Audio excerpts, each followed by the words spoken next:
não, para variar, não são das melhores.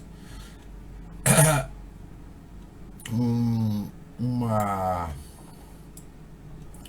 uma informação que eu posso trazer de hoje é que eu assisti parte da CPI dos atos do 8 de janeiro. A nossa Câmara Federal virou um complexo de CPIs. Os deputados não fazem outra coisa a não ser participar da reunião do CPI. Tem CPI do 8 de janeiro, tem CPI do MST, tem a CPI dos índios, tem a CPI das fake news, tem CPI para todos os gostos. Eu quero saber quando é que eles vão trabalhar para o povo. Porque o judiciário, ele já virou o dono, né? Ele abre inquérito, ele investiga, ele julga, ele manda prender, o judiciário agora faz tudo, né? E o legislativo parece que virou uma segunda instância da polícia, né? Trabalhar que é bom, nada. O ministro da Justiça, Flávio Dino, ele pediu uma investigação sobre um discurso do deputado federal Eduardo Bolsonaro e outras pessoas presentes em um ato pró-armamento realizado no último domingo aqui em Brasília. A manifestação ocorreu na Esplanada. De acordo com o ministro da Justiça, existe indício de discurso de ódio e apologia à violência. O que o Eduardo Bolsonaro falou em público foi o seguinte: se tivermos uma geração de pais que prestem atenção na criação dos filhos, tirem um tempo para ver o que eles aprendem nas escolas, não vai ter espaço para professor doutrinador querer sequestrar as nossas crianças. Não tem diferença de um professor doutrinador para um traficante de drogas, que tenta sequestrar e levar nossos filhos para o mundo do crime. A afirmação do deputado, ela tem coerência. Tem coerência, porque pedagogos e educadores esparramados pelas escolas públicas e particulares do Brasil inteiro, o que eles estão fazendo com as nossas crianças e jovens é a mesma coisa que um traficante faz mesmo.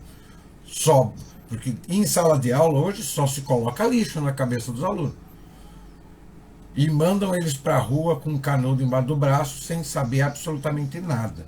Depois a gente quer saber por que está aparecendo tanto médico ruim, enfermeiro ruim, engenheiro ruim, advogado ruim. Modelo de ensino. O nosso ensino não ensina mais ninguém. Agora, que eles doutrinam, que eles fazem todo e qualquer aluno virar um militante de esquerda, que vai levantar a bandeira ecológica, a bandeira LGBT, a bandeira antirracismo, para isso eles são bons. Agora, o que eles precisam ensinar, por óbvio, isso aí é um mero detalhe. O que interessa para eles é aumentar a massa de militantes para que a luta não cesse. Um dos assuntos que eu quero trazer hoje diz respeito a. Deixa eu ver onde é que eu. Aqui. Diz respeito à questão das relações de trabalho, o direito do trabalho e a relação entre empregador e empregado.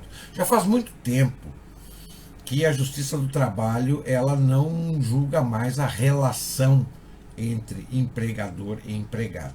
Ela virou uma justiça do trabalhador. Né? O trabalhador é sempre a vítima, ele tem que ganhar sempre, e o empregador é o porco capitalista explorador da mão de obra.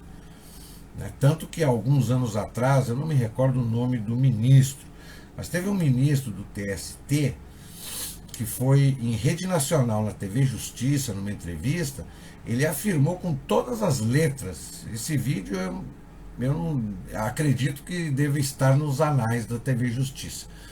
Ele afirmou com todas as letras que a função do Tribunal Superior do Trabalho é redistribuir renda.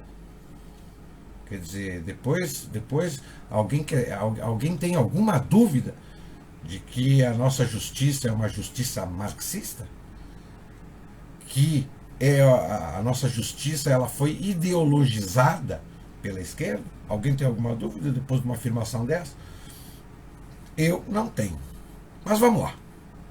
Direito do trabalho é a relação empregador e empregado.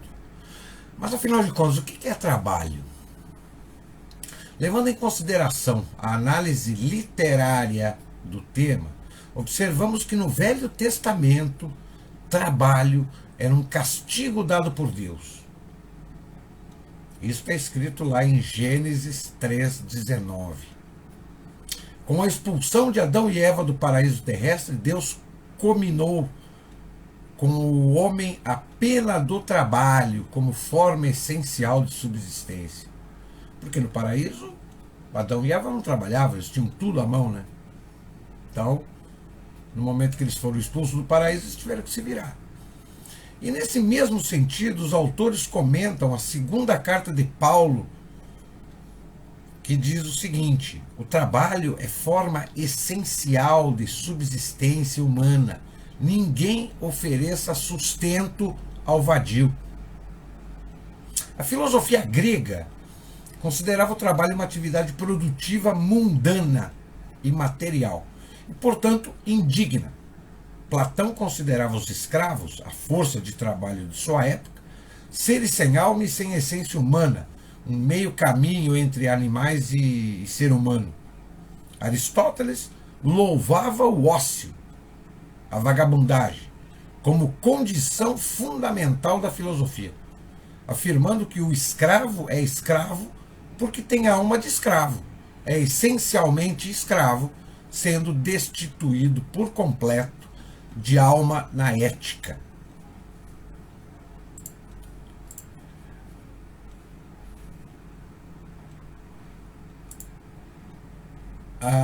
Onde é que está? Sócrates considerava uma missão divina ser um vagabundo loquaz. Cabe aqui, entretanto, mencionar Hesíodo, poeta da alvorada da civilização grega, que escreveu Trabalho e Dias, onde descreve a vida como o trabalho no decorrer do tempo. A origem da palavra trabalho vem de algo penoso ao homem. Na língua grega, a execução do trabalho era expressada por ponos, grande esforço, e kamatos, uma ocupação exigindo capacidade e esforço especial, ou ainda kopos, esforço corporal e extenuante. No latim, vem de tripalium, instrumento de tortura composto de 3 paus, a partir da qual a ideia de sofrer veio a de se esforçar, lutar e por fim de trabalhar. No francês, sua etimologia vem de travailler, o que faz sofrer. No alemão, Arbeit, que antigamente designava moléstia. Por milênios predominou a escravidão, que via o trabalhador como objeto, ferramenta para execução de alguma atividade, inclusive com o aval da Igreja, que por séculos foi a instituição que organizou e legislou sobre a sociedade. Porém, avalizou a escravidão, lembrando que o Brasil foi um dos últimos países a abolir a escravidão já na virada do século XIX para o século XX. Muito se utilizou de definições filosóficas, econômicas e sociológicas para o termo trabalho. Mas observamos o que afirma a ciência. A ciência diz que trabalho é um conceito da física, que significa o despender de determinado esforço físico ou intelectual em prol de um resultado. Logo, todo empresário ou empregado também trabalha. E, portanto, dentro de uma relação jurídica de trabalho, também detém o direito constitucionalmente garantido à existência digna, tanto empregador quanto empregado. Com o advento da Revolução Industrial do século XVIII e XIX, e mais tardiamente em outros países, a discussão dos direitos dos trabalhadores se acirra com as reflexões filosóficas feitas pelo inglês Ricardo, por Locke, por Adam Smith e posteriormente através da formação da ideologia marxista e suas entidades de classe, vulgarmente conhecido como sindicatos. Em 1917, a Constituição mexicana é a primeira Constituição no mundo a disciplinar sobre o direito do trabalho, estabelecendo limites às jornadas de trabalho, trabalho infantil e organizando o direito sindical. Em seguida, a Constituição alemã de 1919, a Constituição de Weimar, trouxe base para a social-democracia, disciplinando a participação dos trabalhadores nas empresas, criando um direito unitário do trabalho e um sistema de seguridade social. Outro momento marcante do direito do trabalho moderno foi a Carta del Lavoro, escrita na Itália em 1927 sob o governo de Benito Mussolini. A Itália era um estado fascista. A Carta del Lavoro disciplinou fortemente a intervenção do Estado na economia e na organização. Entretanto, isso também influenciou negativamente os sindicatos, uma vez que os submeteu à atuação política do Estado. O Estado passou a tutelar os sindicatos. No ano de 1931, o Papa Pio XI, sucessor do Papa Leão XIII, publica a encíclica Quadragésimo Anno, aprofundando os temas trabalhistas da Rerum Novarum, à luz do século XX. Insiste no valor eterno da propriedade, porém afirmando: a lei da justiça social proíbe que uma classe exclua a outra da participação nos lucros. Ela estimula debates entre patrões e operários, ao mesmo tempo que proíbe que os últimos, os operários, se utilizem de métodos violentos, como a greve, por exemplo. O Papa João XXIII publica a Mater of Magistra, em 1961, tendo como baluarte a justiça social. Continua tendo a propriedade privada como bem natural, mas pede mais atenção às massas trabalhadoras. O Papa Paulo VI publica em 1967 a Populorum Progressio, inspiração contemporânea da doutrina social da Igreja. O Papa define como aspiração dos homens serem libertados da miséria, encontrarem com mais segurança a subsistência, a saúde, o emprego estável, terem maior participação nas responsabilidades, excluindo qualquer opressão ou situações que ofendam sua dignidade de homem, terem mais instrução, numa palavra, realizarem, conhecerem e possuírem mais para serem mais.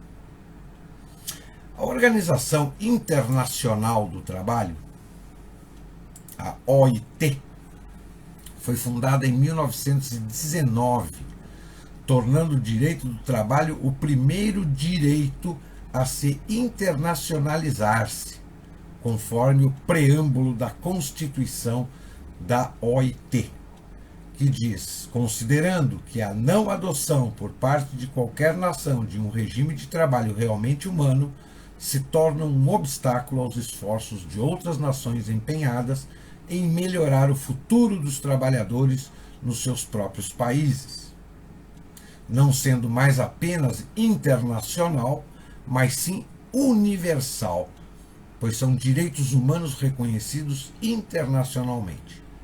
A mesma OIT, na Declaração da Filadélfia, estabelece, em 1944, que o trabalho humano não pode ser considerado mercadoria.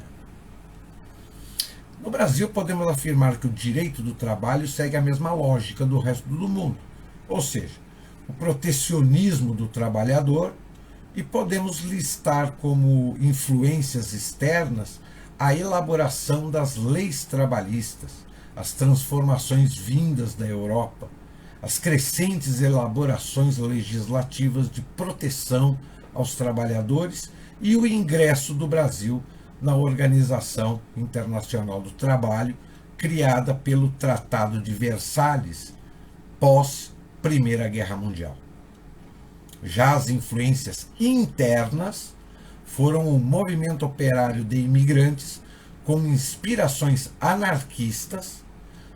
A maioria desses imigrantes ou eram espanhóis ou eram italianos.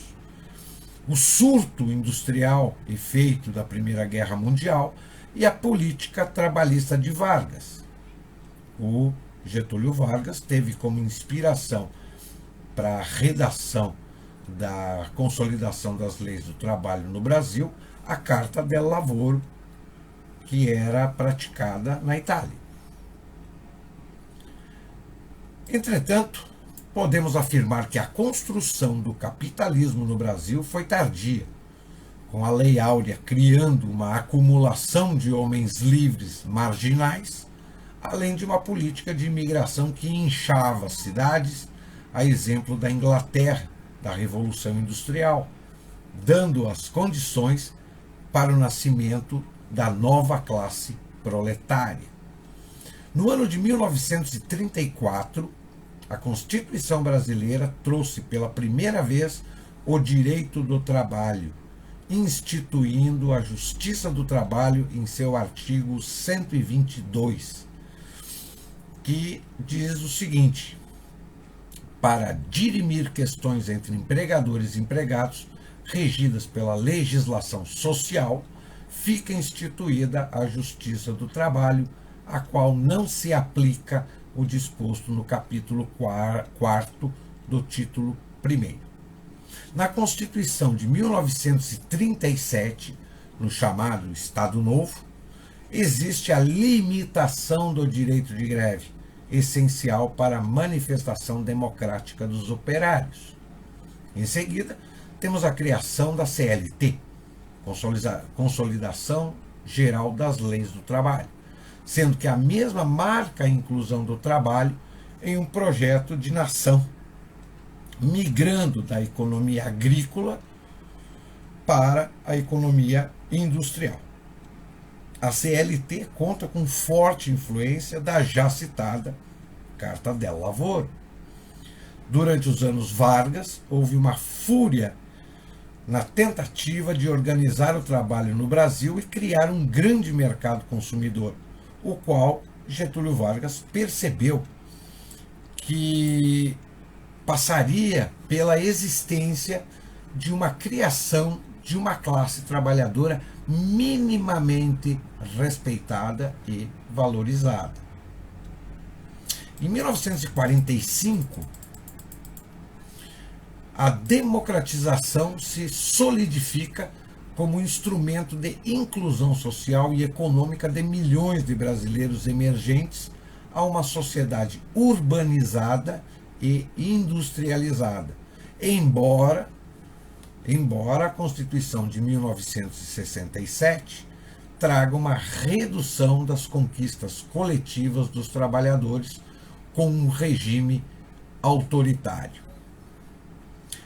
Finalmente, em 1988, a Constituição Cidadã, para mim, a Constituição marxista brasileira, traz grandes avanços para o direito do trabalho, sendo a mesma nitidamente econômica e social, garantindo os direitos sociais, como o direito ao trabalho, à previdência e assistência aos desamparados, o fundo de garantia do tempo de serviço, seguro contra acidentes, aposentadoria, salário mínimo, limitação da jornada, descanso semanal, seguro-desemprego, entre outros quesitos.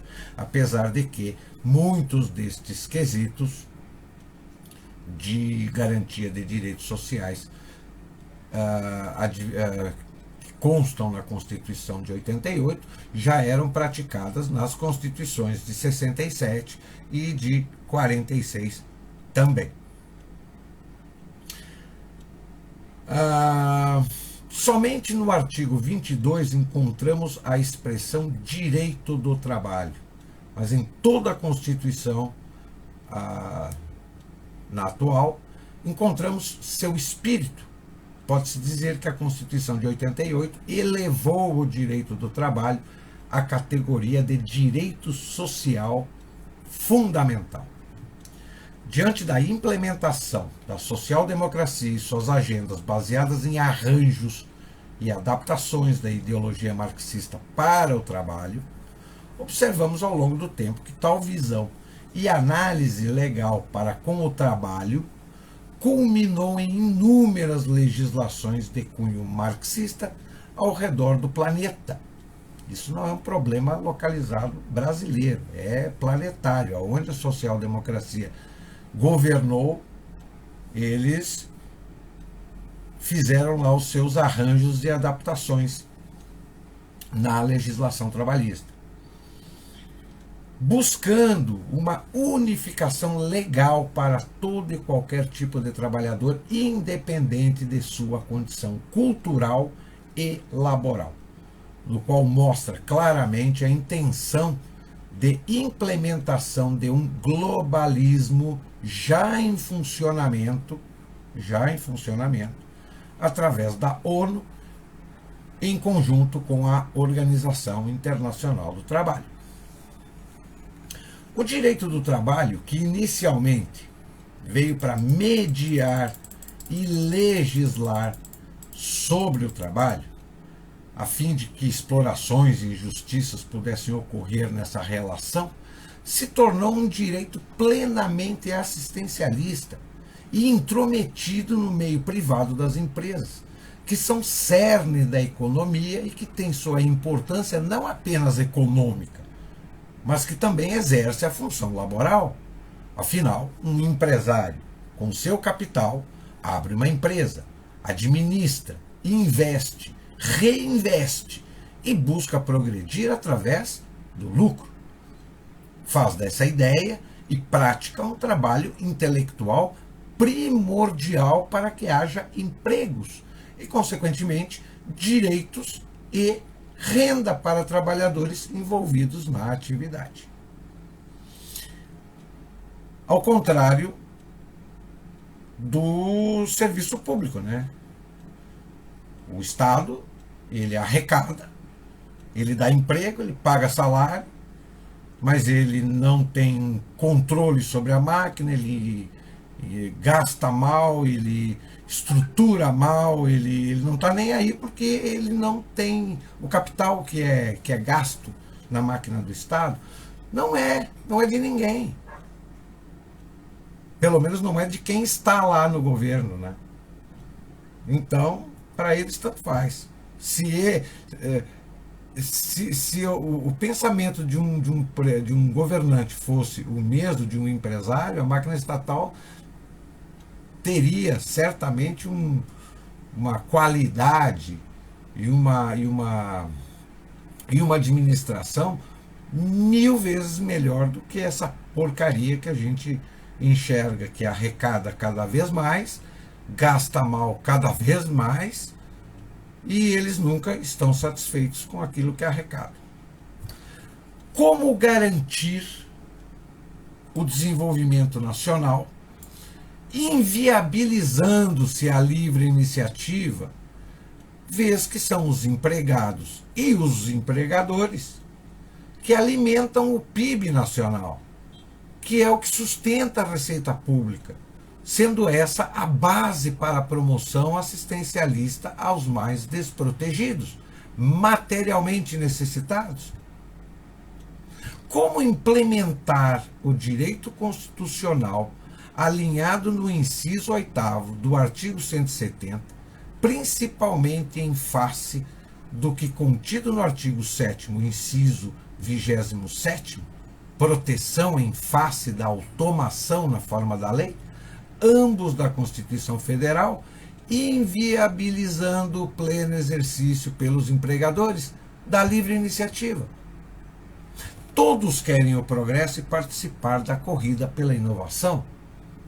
Porém, a atuação paternalista e assistencialista praticada pelo judiciário engessa a iniciativa privada, fazendo da justiça do trabalho um ordenador, protetor da classe trabalhadora frente aos novos cenários laborais que avançam rapidamente através da tecnologia aplicada.